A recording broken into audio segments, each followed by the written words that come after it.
Le bâtiment scolaire, une excroissance de la mairie, rassemble dans un même lieu 16 élèves de 5 niveaux différents, âgés de 5 à 11 ans.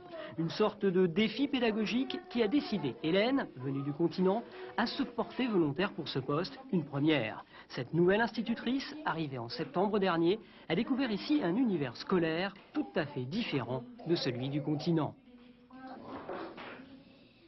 C'est plus famille nombreuse que classe.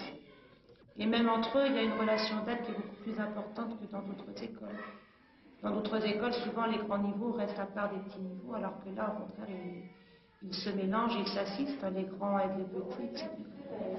Ici, pas de ramassage scolaire, mais une cour de récré grande comme l'île tout entière. Liberté dans l'espace, pas de voiture, et dans le temps, les horaires ne sont pas très rigides.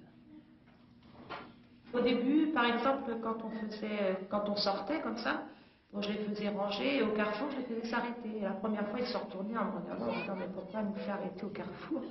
Et après, c'est vrai que j'ai réalisé qu'il n'y avait pas de voiture, donc il n'y avait aucune raison de s'arrêter au carrefour.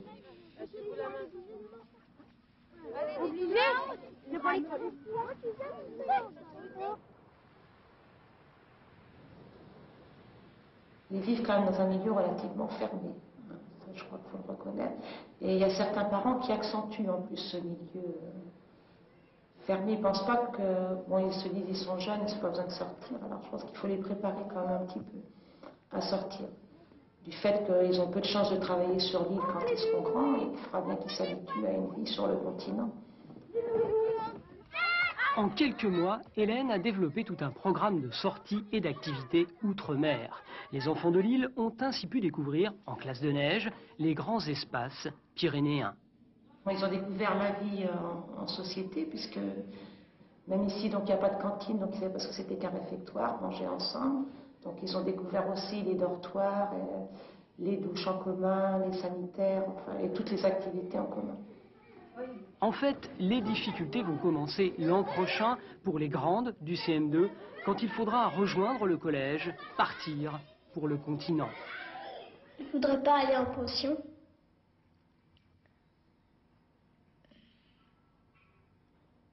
Pourquoi ?